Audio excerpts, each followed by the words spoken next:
the Talk It Initiative special Valentine's Day podcast under the theme Healthy Minds, Healthy Relationships.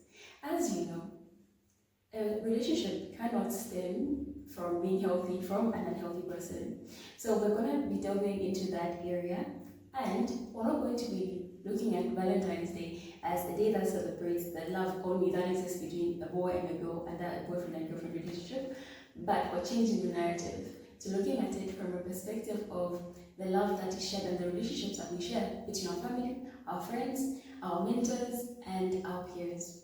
So during this discussion, I'll be joined by my lovely guests who will introduce themselves as we delve into the issue. Hello guys, my name is Joseph Nkoso. Hi guys, I'm Kwendo Kapemba and thank you for having us. Thank you. Thank you. So now moving on to defining what a healthy relationship is.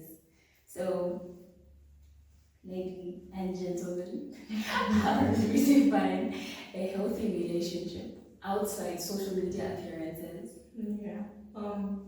I think I'll go first. Yeah. Sure. I think when you talk about a healthy relationship, honestly, I feel it's completely different from what we normally see. Because if you look at social media is very misleading. You know, I think the basis of a healthy relationship is how you're able to express yourself. You know, and even just the emotional safety. We have these situations where people are with someone, but then they end up having people on the side, you know, someone to talk to, and then you find you never really have conversations. You never really feel like you can express yourself. So I feel like a healthy relationship is something that should have emotional safety and even just the freedom to express yourself. How silly you are, how upset you are, how sad you are, without having to feel like you're going to be hurt, you're going to be judged. There is correction in it, but judgment shouldn't be something that's involved to the point where you're all jittery when you're with the person. Yeah. Okay. So healthy relationship, I feel like growth and no control. What I mean is, a healthy relationship should be one that will help you grow spiritually, physically, no, not physically, mentally. A relationship that will just help you grow as a person. And also no control. Like, you know, most of the times we are in relationships and we are controlling in a way, which is a bad thing. Yeah. So I feel like a healthy relationship is one that can allow someone to have their own space sometimes and their own things to do. Yeah. That's what I feel like a healthy relationship is. Wow. I like what you said there. Like, you have to have your own life outside the relationship. Because honestly speaking, when you're getting into a relationship, you're of course going to share your life, but let's not forget that you are also an individual before you became a couple.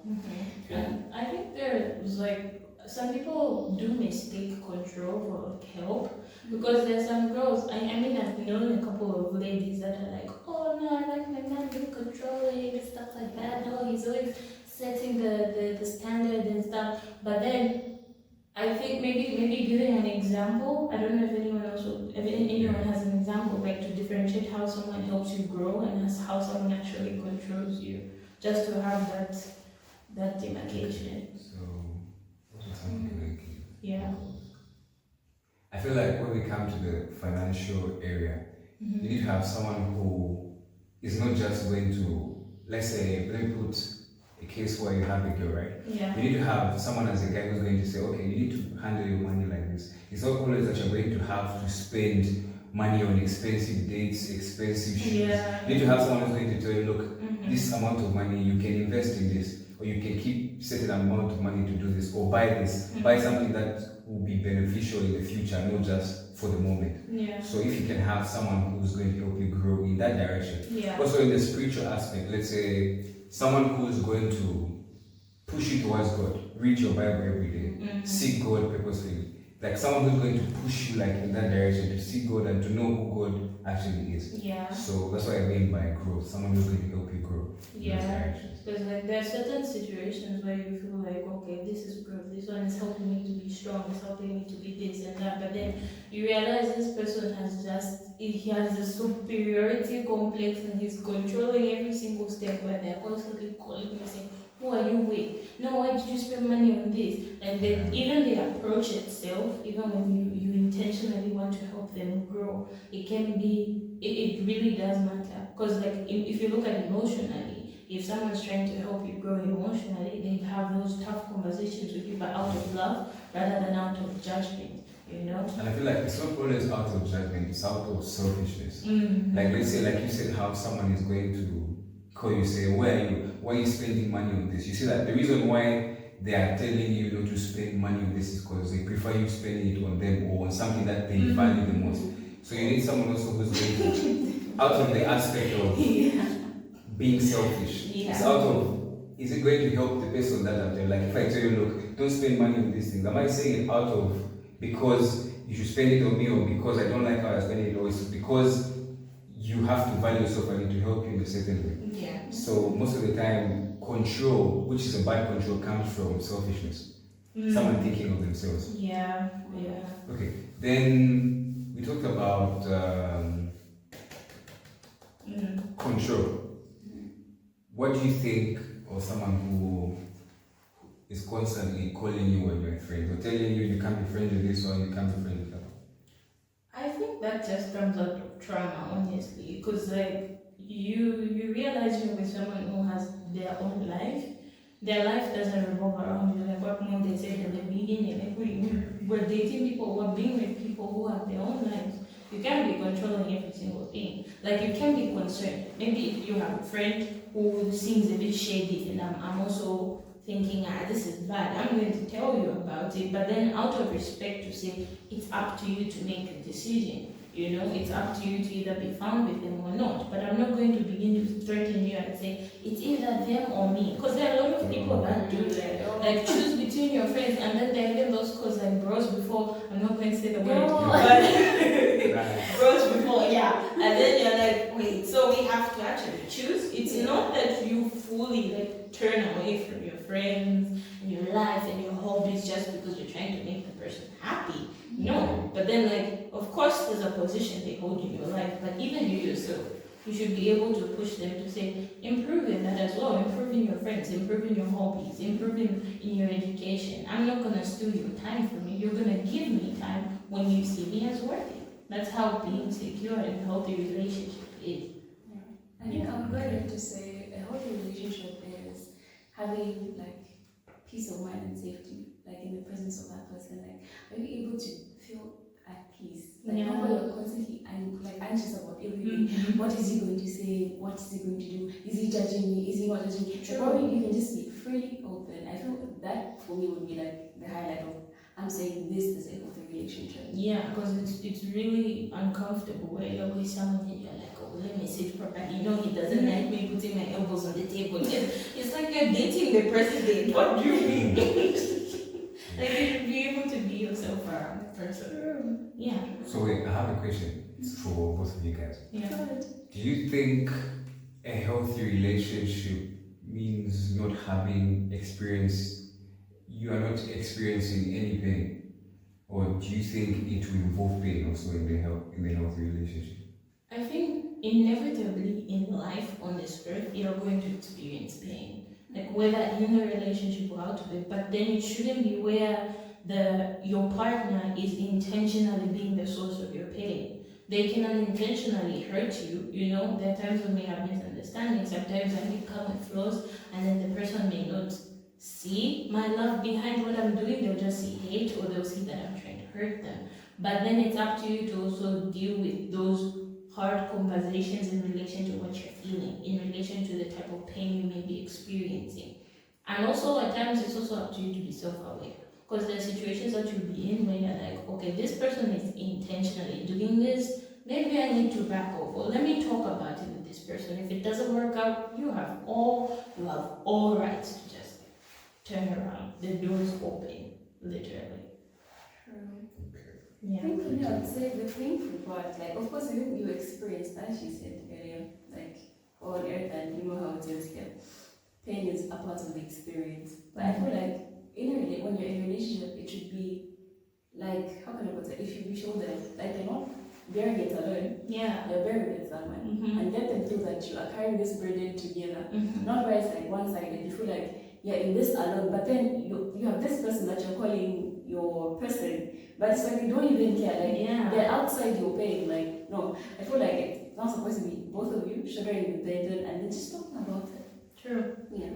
So, okay, our next topic is mental health impact. Mm-hmm. So, let's talk psychology. How do relationships affect mental health?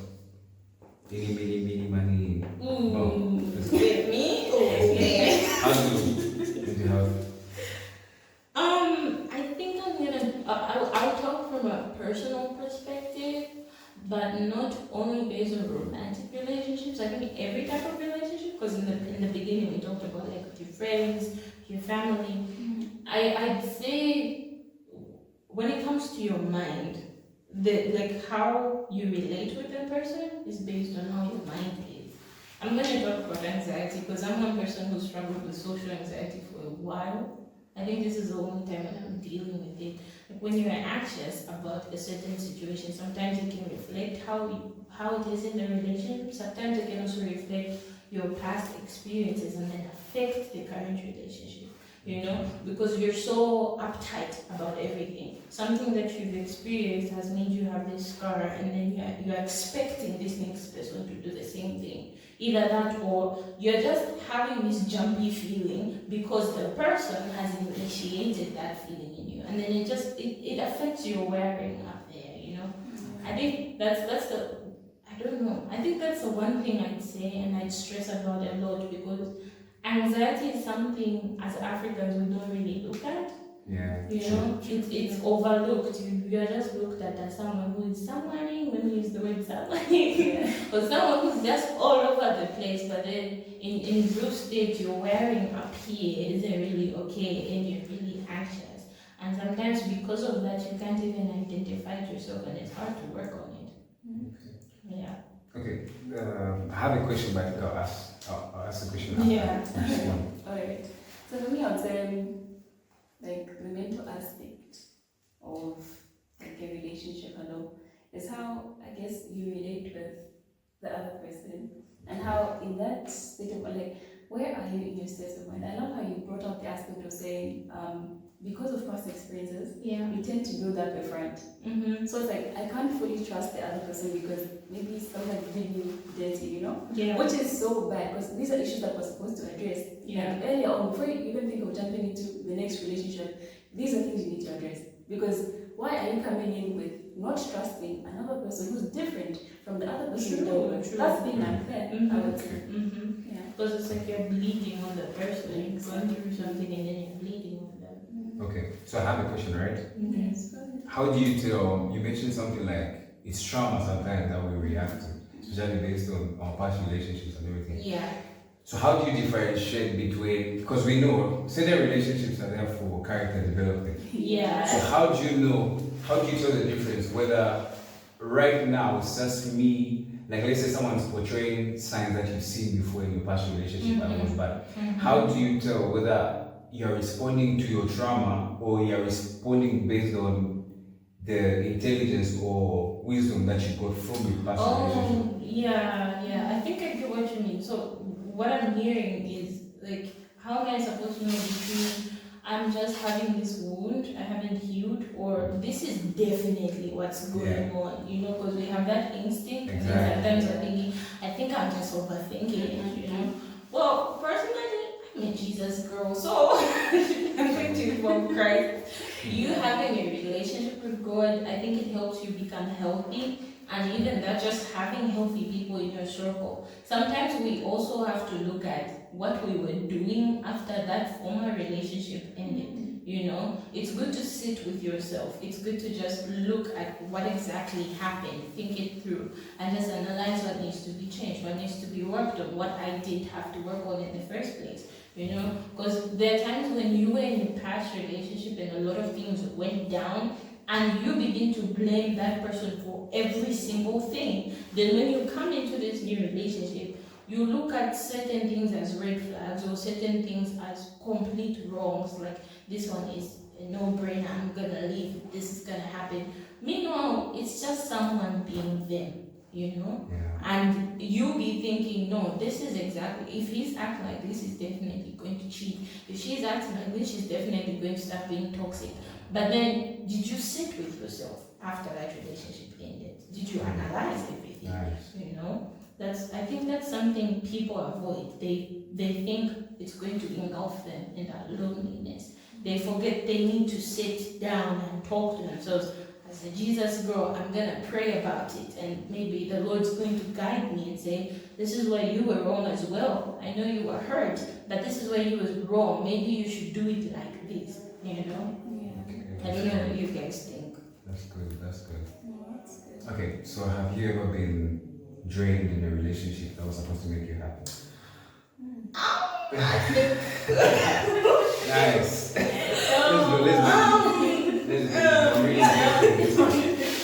I'm just listening. Well, I think I'm gonna generalize it, you know, because I don't want to make people look like bad people. I'd say some people are bad, but then I'm not gonna do it because we all have flaws. I may have been the worst person in someone else's life, honestly.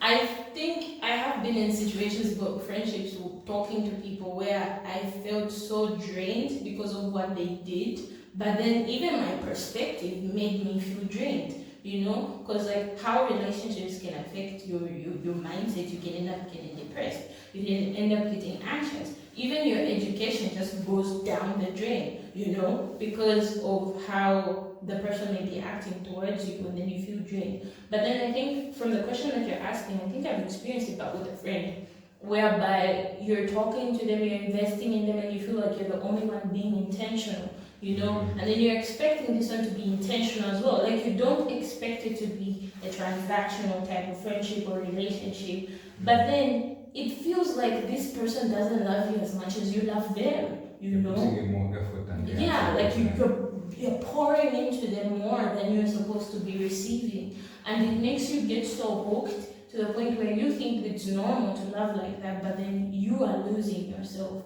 And the more you stay in that, your education goes down, even your social life goes down. I found myself being a really bad texter because I got used to it, and then I made other people suffer. You know, even my family got to see this side of me that they never saw. And I'm thinking, oh, I have been tolerating so many bad friendships and relationships that I'm becoming a bad person myself, you know? And I think that's why we come back to saying being self-aware. Sometimes it may also be your perspective. Because sometimes I'll be thinking, oh, this person is a bad person, she doesn't like me, she's not a good friend. But then that's actually how a friend is supposed to be. And because I'm so used to toxic friendships, and she's acting healthy, I see it as toxic. Because I haven't sat with myself after what happened. You know? Wow. I hope I got that point, because Yes, you did. I would be Yeah. Have you been in a relationship that drained you? So I would say I'm that friend. I'm that friend. I'm that friend. Yeah. That's nice. I'm guilty of being that friend. Because honestly, I had one of my friends just tell me, they were like, I feel like with you it's always me putting in the effort. I'm Yeah. texting you, I'm coming to visit you, I'm checking up on you. And then you're not doing the same.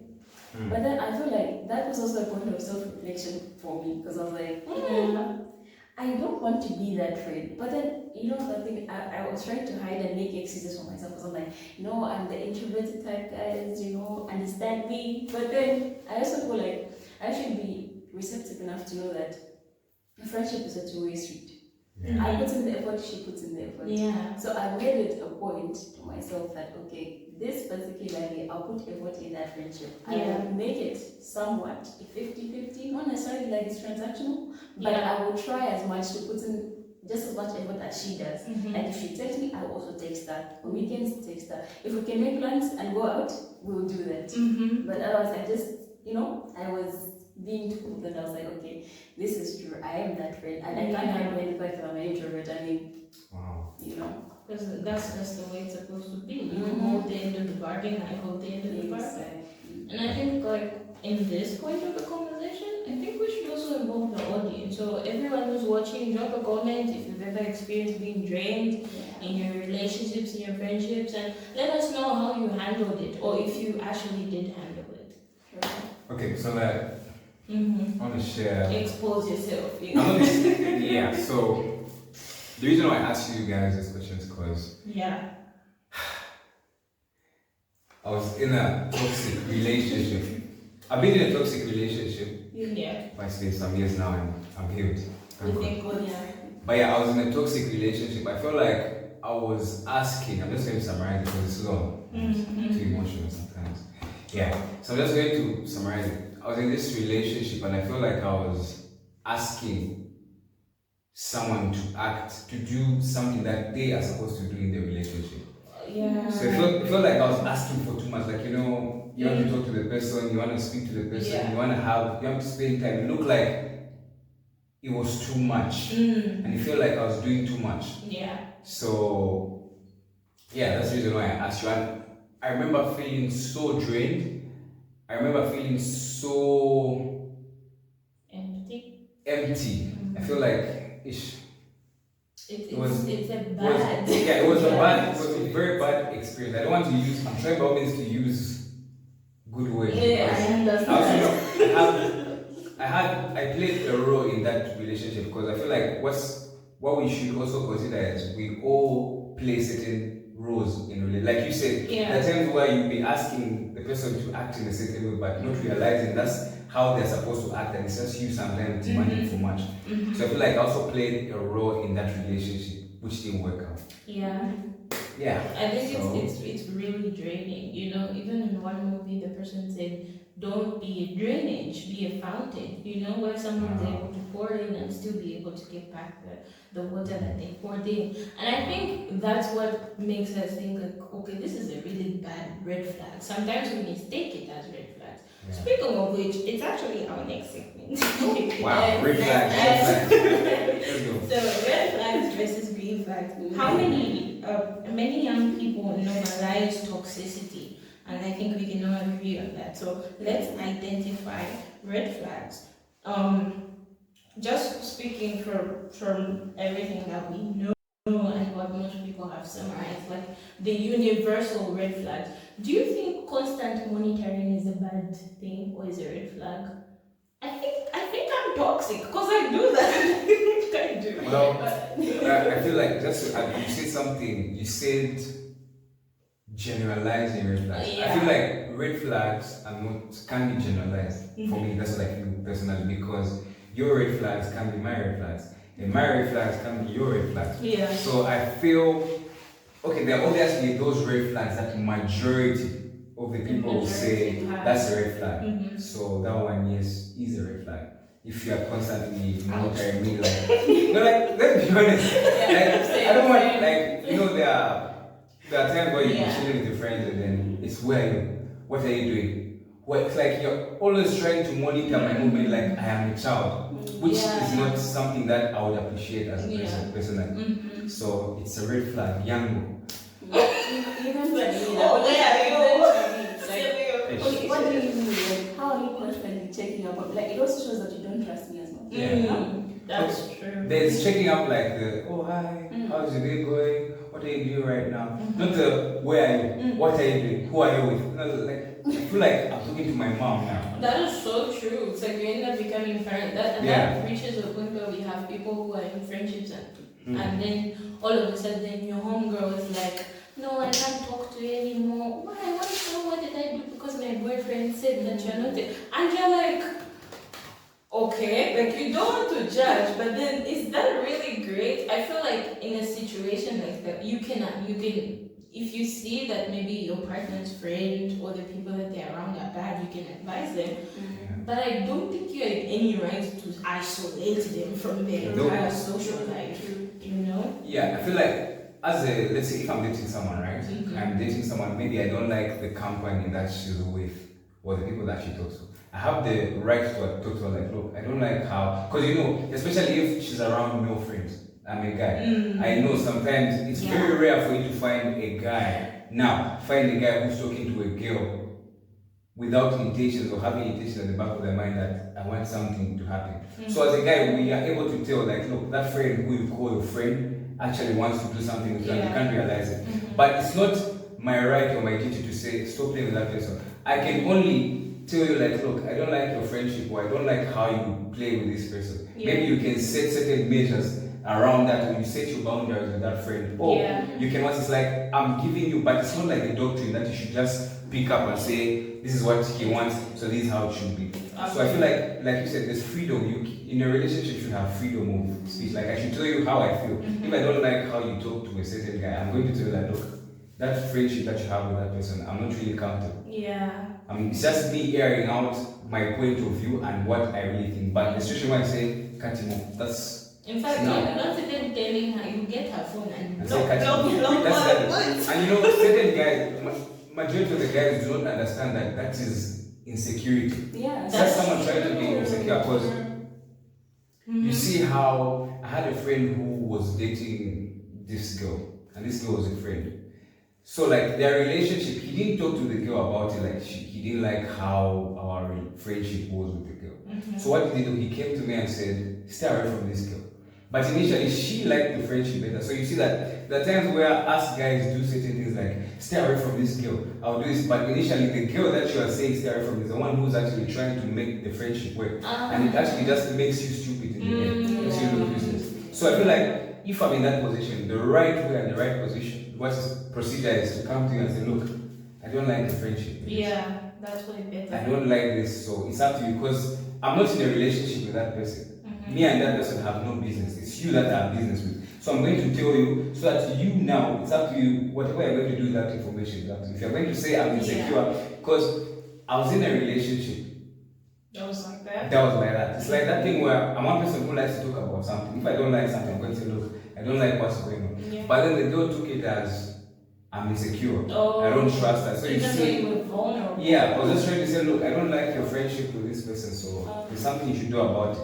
So you see, I think that's the confusion now in this generation, because we're switching things. Like when someone's actually being open and vulnerable to you, we're saying, oh yeah, insecure man, you're a man, you're supposed to. But then when someone's being controlling, you're like, oh my goodness, he loves me, I feel like sometimes we're too extreme, especially when we're controlling. I feel like controlling is the wrong way to use, but maybe let's say opening up to you. If I say, Claire, like it can be, stop talking to that person. I don't feel comfortable. It's not like applied as a doctrine or I'm just telling you. But if you say stop talking to that person, you know there's that point where someone says it like it's a command. If it's a command, then that's controlling, and it's a red flag if you have someone who's controlling even the people that you play with. That's so true. But another favorite topic, another red flag that most people would talk about would be like verbal abuse in the form of a joke. I don't know if you guys go through this, but first we're going to have to hear it from the sister's side before I say anything. So, what would you think about, like, there are certain times when you're in friendships or relationships where someone is saying, oh, are you sure you want to wear that? Look at how you've gained, and they're like, oh, you can't take a joke.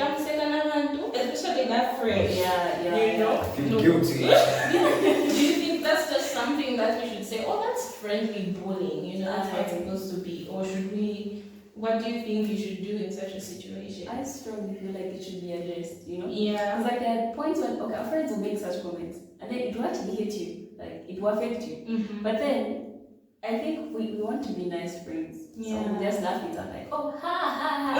And let's just, you know, like, and change, But then it affects you somehow. It builds, like, because it does an on your self-esteem. As time goes, like, your self-esteem will begin to diminish. Because then you're like, even my closest friends think that maybe I dress like a clown. And then, you know, so it's just, for me, I would say, let's address that. Is it a red Like, it has to be it's a red flag. It's a flaw, but then if someone continues to hold on to it, that's a definite red flag. Because some people find comfort in that. They find comfort in it. Why are you smiling? It's like a red flag right now. Really? Yes. flags can be another person's red flags. True. So like you see how, for me I see it as why not? Why not bully someone in Why not? What? No, like if I'm in a look, how am I going to say this? I feel like my love language is bullying. Like I want to bully you. There's a difference. I feel like there's a difference. You know how there's that sibling banter, and then there's like person banter, and then when you go too far, you end up jabbing at the person's insecurities. When you're in a relationship with someone, you know what they're insecure about. You know what they're uncomfortable about. You can't make them comfortable by joking about it. So you have to be sensitive about those areas. Okay, now I don't. So yeah, I'm not very like that. Don't worry. But check out. Yeah, but we focus so much on the negatives. I think we should look at green flags. Like, what do you think are green flags in relationships? Like general green flags. Good communication. And communication, not texting communication, but like you should be able to communicate how you feel. Because most of the time we would be feeling like you said, you see how someone may be bullying you, like they're saying certain things towards you, but because you're not saying that you don't like this thing, you just say ha, and then it's eating you up. But for me, it's she's okay with it. So I feel like someone should be able to communicate. Sometimes communication will come and it will make you look like you're vulnerable, like the example that I gave, where if I'm not comfortable with you talking to that person, I should say, look, I don't like that. We should have open conversations about things. But we are too toxic these days that us guys have been made to become nonchalant. Like I can't talk about it because so communication is a green flag. Monday, what's a green flag for you? What do you think is a green flag? Green flag. I would say respecting boundaries. I don't know, that would be nice, but I would say somebody respecting my boundaries for me is a green flag. Because, I have those boundaries up for a reason. I'm not just saying it because, like it's something that I just say out of use. I'm saying it from a point of, I like you, you like me, but certain lines don't have to be crossed. Because it will change the dynamics of the friendship, relationship, So I thought, like, for me, that's the thing. Like somebody who respects my boundaries. Staying in your right. That's the question. What's your limit? Like, if I'm your friend, what's our limit as friends? Like, which boundary can I cross? You can't start talking bad about my family, Oh, like, I might pitch something like, oh, my brother did this, he is so blah. I might even maybe like slur him a bit, but you don't. Wait, but what if your brother did something really bad? No, like there's a point where you reach where like, oh, I understand why that I wouldn't want someone to do something like that to me. But then not like, oh, Mandy, but your brother, what's his name? He's a fool. And you're like, wait a minute. That's my family. Hold up. Wait a minute.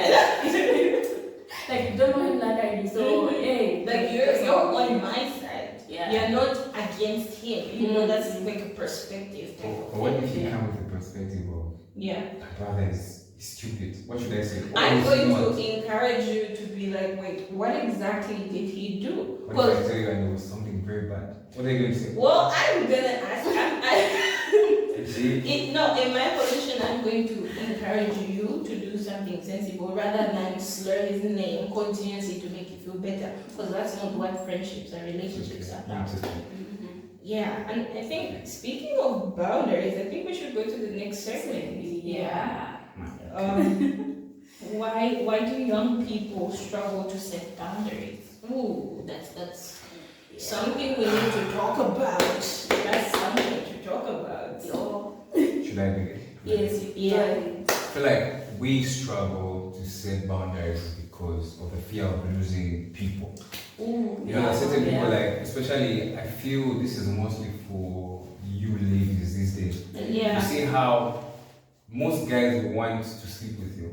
And if you tell them off, like, look, for me, I'm waiting for mine. In fact, these days, it's more like a taboo to hear a girl say, I don't want to have sex because I'm waiting for marriage. And many guys have said that's a red flag right now. That's so you see, because of that, and that's what has led many girls to engage in certain activities that they do not want or that they do not like. Because they're trying to keep Yeah. the Trying to relationship. keep, they like this guy so much, but because he's not understanding or he doesn't consider her views, they tend to break those boundaries because they don't want to lose it.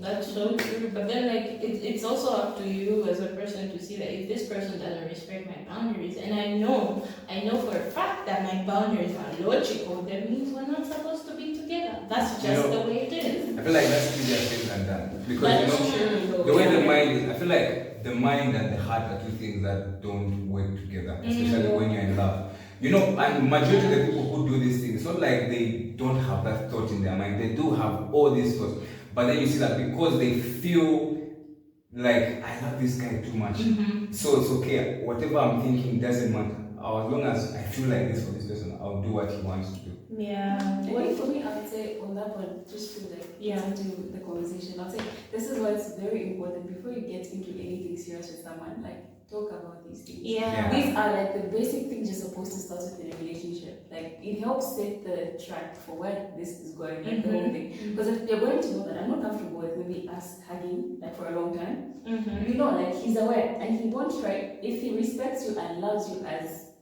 in a relationship kind of setup, he will accept that. Yeah. Like, okay, we can only hug for this long. You can only come by my place up to this hour. Yeah. After this, I know my head will be somewhere. So you leave. Like, Usually, it had to be too like, much. leave. Like, just setting those boundaries. Like, it's not like they're out of not loving you. Yeah. They're out of loving you and caring for you as the person. Like, let's say, worst case scenario, those boundaries are crossed. How are we going to move on from that?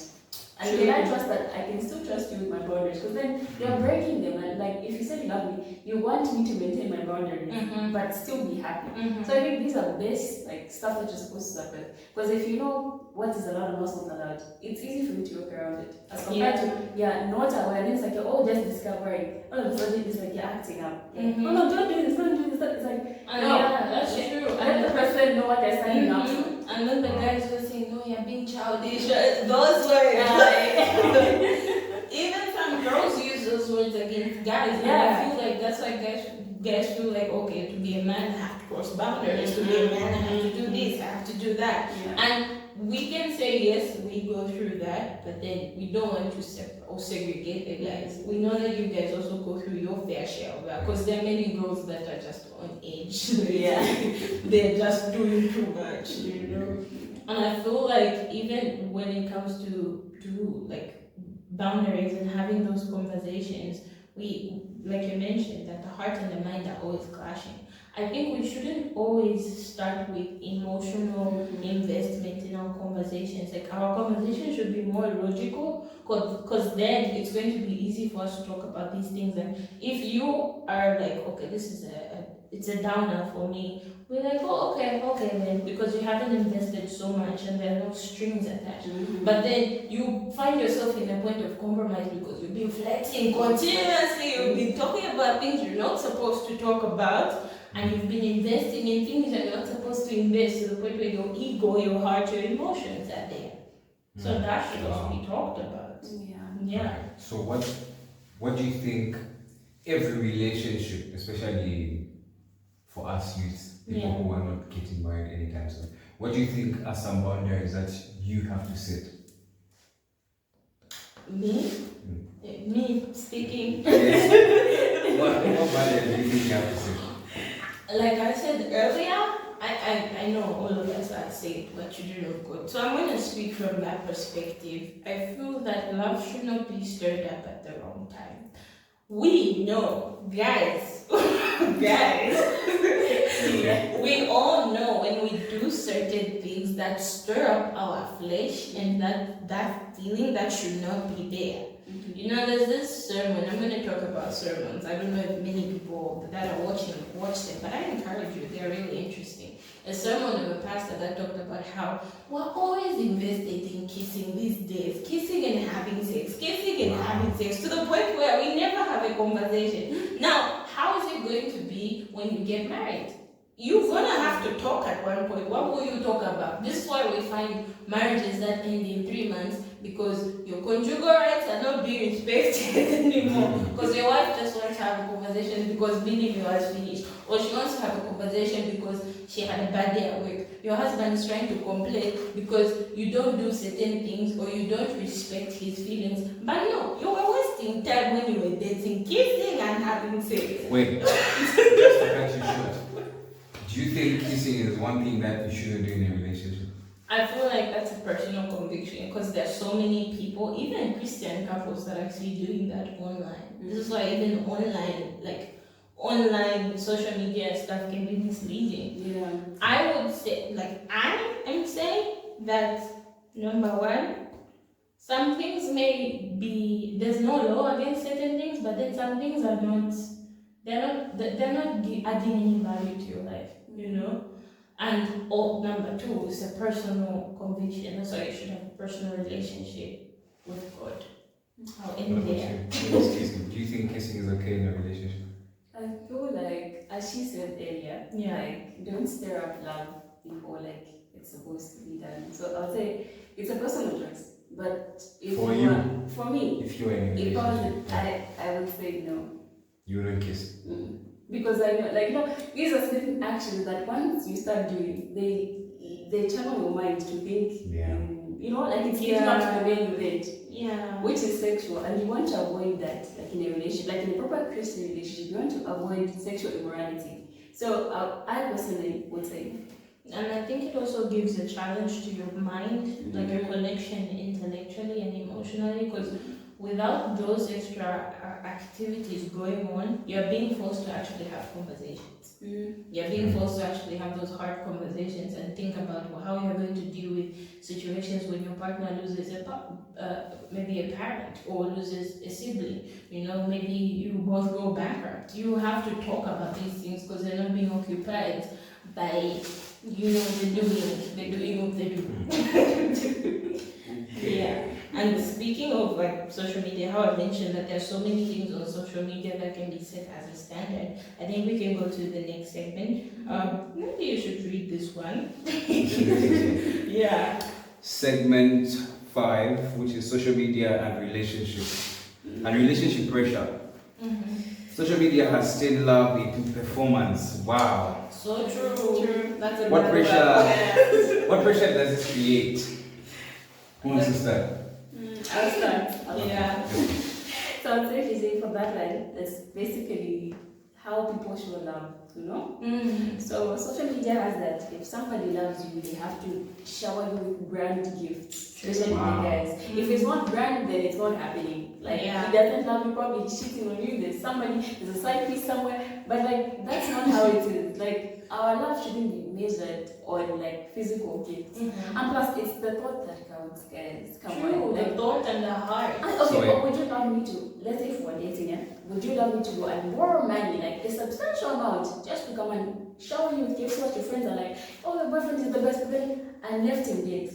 And you know I have to pay that back. Yeah. Wow. And that's so unrealistic. And you know, there's a chain like that because he's going through stress trying to pay for the loan that he got to give you gifts, and then he's now giving you, he's not responding to your messages anymore because he's trying to find money. He's feeling stressed and he can't open up to you because you wanted the gift. You see, it's like a whole chain and it affects a lot of dynamic in it. It really does. Yeah.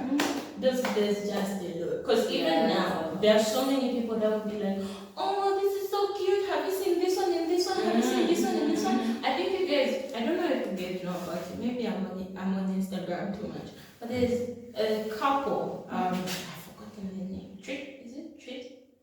How do they describe it? One lady that does she does flips in heels, and then there's them. I don't know if it's Desmond.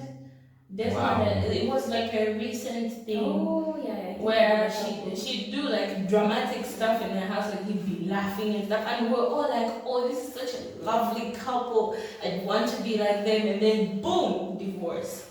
And so many people were setting the standard to say, I also want to be as dramatic as that. I'm not saying don't be dramatic, be as dramatic as you want to be, like be open to your partner. But then we see the divorce and we see what was happening behind the camera, and we're like, oh, so social media actually doesn't tell the truth, you know? And there's so many couples online that may not be showing the real stuff going on behind it. They're just showing the trips and the gifts and the dinners and the dresses and suits, and you're thinking, I think this is how a relationship should be. Yes. Wow. You know? Okay, I feel like also it has contributed to a lot of people being impatient. Like, let's say you see how, let's say, like you said, let's say we have a role model. Let's say Sandy and Craig, for example, it's a couple that we follow who are posting on social media and everyone's following them and everyone's liking them. And then me and Monday are starting out in a relationship. You see that if we're not careful, we're going to say, oh look, this guy's behave like this, let's behave like that. But you don't know how many battles that they fought when they were together. So you see, if Monday doesn't act the way she acts when her husband or her boyfriend talks to her in a certain way, if she's, you see, maybe let's say, if her boyfriend reacts like this and she's submissive and she understands, and if Monday doesn't do that, I say she's a red flag because she's not acting like this. But you don't know what battles they went through to bring them to that level. And also on the aspect, like if we're going to look at it as a point of view of the people who are influential, you say that, let's say, because people know us as this power couple who's always active and this couple who's always good and beautiful.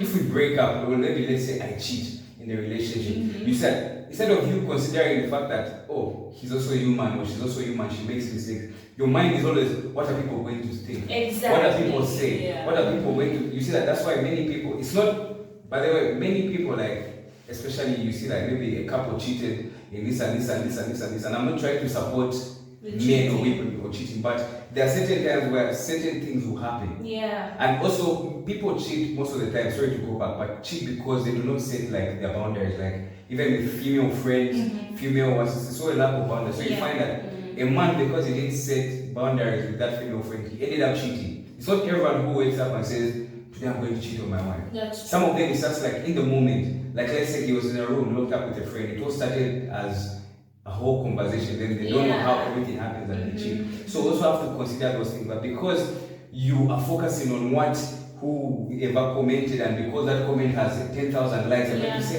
this person's right, because they're saying this, and that's why a lot of people walk away from a relationship that they built for 10, 15 years. Because they've been messed up. Yeah, because they've been messed up by one person's comment. That's why social media is very dangerous, because that's so true. Both on the couple and you watching a couple grow.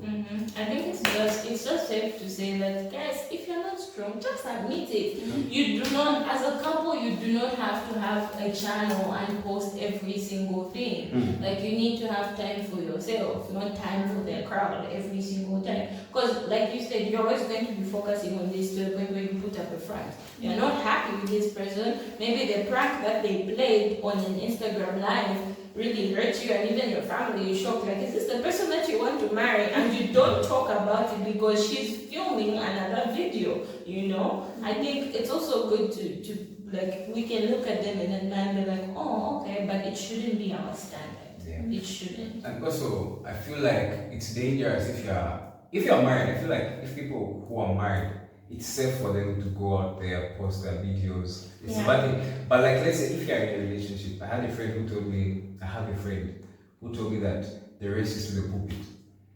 What she meant is, even as you are dating, don't take it as this is my wife or marriage. There are certain situations where it's for character development. And because you at the back of your mind, you just said, this is my wife, you start posting on social media. And then when things don't work out, you see that it will even be embarrassing. Because we've seen many relationships that haven't worked out, and because of that, you've become enemies. And sometimes you see that you've become so much enemy because this person has left with a certain crowd that supported her, this other guy has left with a certain crowd that supports him. And now there's all this beef. A relationship that was supposed to teach you has now broken you down and made you so bitter to a point where the person that you are preparing for is not, you're not even ready for the person that you are preparing for. So I feel like it's very dangerous also if you are just a new couple that's starting and then you're all over social media. And I'm not saying don't post your no, like you can. The relationship shouldn't be a secret, it should be private. So there's there's a there's a difference between being a difference. secret and being private. Mm-hmm. But that doesn't mean we should be all over the internet saying we should be the one. Like you see, people are very wicked, especially people who are social media. They'll support you and they'll make it look like everything is wow. But once one problem, you're going to see that everyone can switch up within a second. You know, it just made me laugh because I'm thinking of this meme. I think you guys have seen it.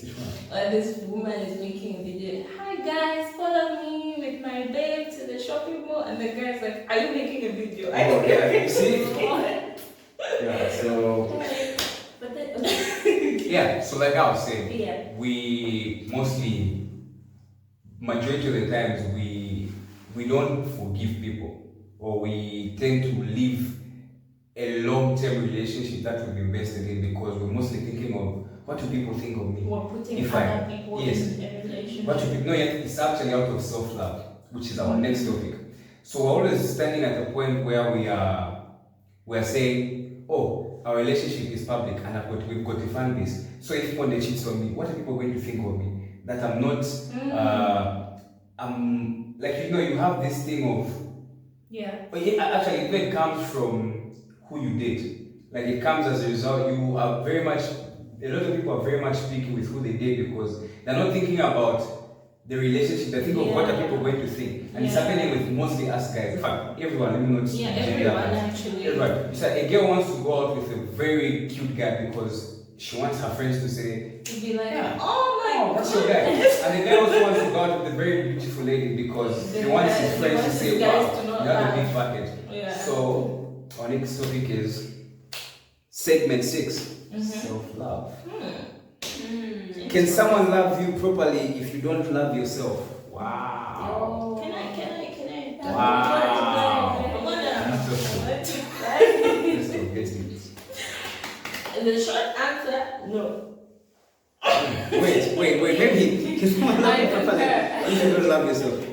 Can someone love you properly if you don't love yourself? Okay, properly, no. Properly. Or just can someone love you if They can like you. No, they can't love you. They can like you. They can't love you. They can't. Like the short answer is no, because one, you hate yourself, so you're going to look for completion in this person who's only supposed to add to your own love for yourself. Wow. So now it's filling up this gap that has a hole underneath and it's being drained every single time, and that's why we have people who are attached to you rather than loving you. So they are making you this center of every single thing that they do because they're like, this person loves me. No one else loves me, so I'm gonna keep this person, And now you end up being let me just say overly clingy. You end up being you just become too much to the person. And the person is trying to be healthy with you because healthy love and toxic love bombing is totally different. Because you do not love yourself, you're expecting the person to call you every day, to text you every day, to always check up on you, to be controlling over you, to be toxic. And that's the type of love that's driving you because you have no love for yourself. So they're going to fill you up with all these expectations, with all these false promises, with all these gestures and words of affirmation that don't even mean a thing. And you'll be feeling good because you have nothing inside you. But then when you love yourself, you will look at the person and when they say, one day I'm going to buy you an airplane, you think logically and be like, I don't think my father's yard is big enough for that, Wow. And or you have conversations with him that are based on, even if you leave, it might hurt because I love you, but I love myself enough to know that I'm not going to fight for someone to love me back. Wow. And I'm speaking out of personal person. This topic, We can feel it, this topic has reminded me of earlier on today. There was this beautiful girl that I saw that was walking.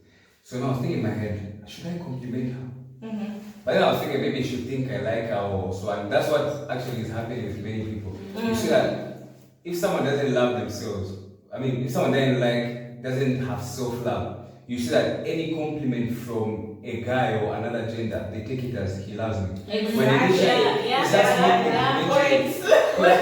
Yeah. So you see, if I say, look, you look beautiful today, Yeah. if you don't have self-love, because your self-love will depend on what people will say. So that's why you see many people become confused because today they have this person saying, I love you, when they come back, another person says you're ugly. This other person says you don't. You see that they have all these things in their head saying, "What am I?" And they are left confused. So before you, when someone compliments you, I know this will sound like pride. It should be a thank you from the point of view of thank you that you noticed. That's how it should be. Yeah. That's how your thank you should be. Like, thank you. I actually thought so too. Yeah. So but like you need to have your own self-love, and in order for you to realize this is real love and this is not love. So like you said, like now I understand what you mean, but you can't love someone who who doesn't love themselves. Because you see that every doctrine, if I introduce you to love as gifts, you said if we break up, you expect another guy to give you those gifts to show you love. And if they don't give you that type of love, which is gifts, you're going to say that person doesn't love you. When initially you don't understand love, and it all comes from you not loving yourself. You have to show yourself that love. And you know, I'm always going to go to Christ because the Bible says God is love. And above all, love is like the basis of everything. If you do not know how to love yourself, if you haven't, that's why I mentioned before that after you have such a crisis, sit with yourself.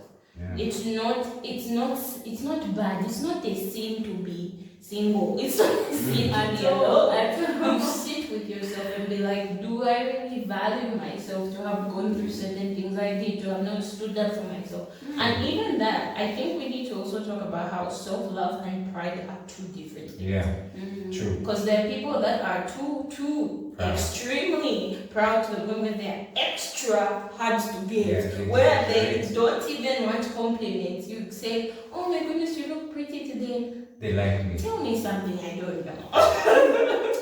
You're not the first one to say that. So. It's like, that's nothing new. Anyway, thank you. But you know, so I think we should talk about, maybe Monday we can shine some light on like a difference we can spot.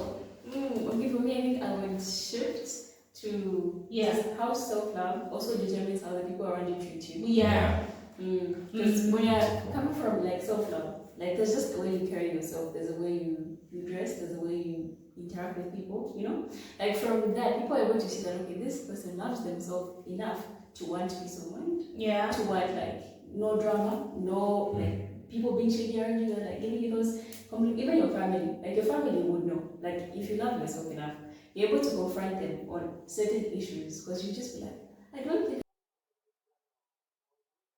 like how you say it looks like to address every disrespect, to address every uncalled behavior. Because you know, the way you said, with continuous like engagements, if somebody is continuously telling you like the jokes like, oh, if you look like a clown today, you also laugh at that. Like, oh, tomorrow, I those shoes. You know, like it will keep building. Exactly. But like if it's coming from a point where you love yourself, you like yourself not to know enough, like I don't need that. Like that's doing enough for my self-esteem. So please, let's not do this. Like let's talk boundaries. about it. Even boundaries. Like boundaries in friendships are legit. Just because you're my friend doesn't mean you can disrespect me. You know? And just because you're my friend doesn't mean I have to share everything with you. Like I have to share every single problem or pressure with you. No, there are things that in the friendship I might not feel open enough to talk to you about because it might be very deep. And there are things that I want to share. So we should also learn to respect our friends' boundaries. Guys, let's respect each other. Just because I'm a friend's way, I should tell you everything going on in my family from A to Z. And that's not how it is. If I'm going through an emotional place, I should tell you. No, I should only be open to tell you when I'm open to you. Like when you're ready. When I'm ready to talk. Exactly. And if you're on the other side where you want to know, of course you have curiosity, but I feel like some of us come from a selfish area where we're like, wait, but I'm her friend. I'm trustworthy. She doesn't trust me. Like it's not about you. Exactly. She loves you. She's just not ready. And you can assure the person and say, I'm here for you. You need to talk. Same as even in relationships. True. And I feel like the lack of self-love is what makes you settle for anything or anyone. Because you see how a girl can be in this toxic relationship where a guy is mistreating her. And it's not that she can't leave. It's just that she thinks, I don't think I'll find anyone who is going to love me. So they settle for this because if I don't hold on to this, there's no one else. So all that is a result of lack of self-love. not Yeah. loving yourself, not being able to appreciate yourself. Like, look, I'm perfect the way I am, and I'm perfect because I've cried. Yeah. So I don't need any, like, if this person is going to play hard to get or going to make me feel like I'm not enough, then I should be able to do it. We raise our hands. Like, just So- wait. Just reminded me of an example. Just a quick one. Yeah. It's like, imagine you are preparing chicken in the kitchen. Oh, Yeah. like that rhymes, chicken in the kitchen. Wow. And Wow. you're preparing chicken and you put it on the table, and let's say there's sugar on the table, there's let's say there's sugar on the table, there's Fanta, and then in your room, maybe and in your trunk, like at the bottom, there's sauce which you need to use to marinate it. Are you going to put sugar on the chicken? Because it's just near, or are you going to go through what it takes to get the right sauce to marinate it? And it's the same with us, like, because there's something near, like, oh, he complimented me and he's saying that he wants to be in a relationship with me. Let me just say okay, rather than going through what it takes to wait for someone who's actually going to treasure it. That's because it's like even in the scenario of the chicken, are you caring about the chicken or you're caring about yourself? You're caring about yourself and your taste buds because you want to taste what's good, you know. Wow. This is not about chicken, by the way. Disclaimer. Yeah. So guys, this has been a very lovely discussion. Yeah. So as we just like come to an end of the discussion, I just love to express the fact that as we celebrate Valentine's Day, it's the month of love, we should remember that love is not loud, it's safe. Yeah. And it's also not controlling, it's freeing. And it does not damage your mind, it actually protects it. Wow. So let's look for those healthy relationships. As we stand on the theme, healthy minds, healthy relationships. Thank you so much for joining us. It has been a lovely time. I thoroughly enjoyed having you guys here. Thank you. Thank you very so much for that. having us. Thank you. Bye. And peace.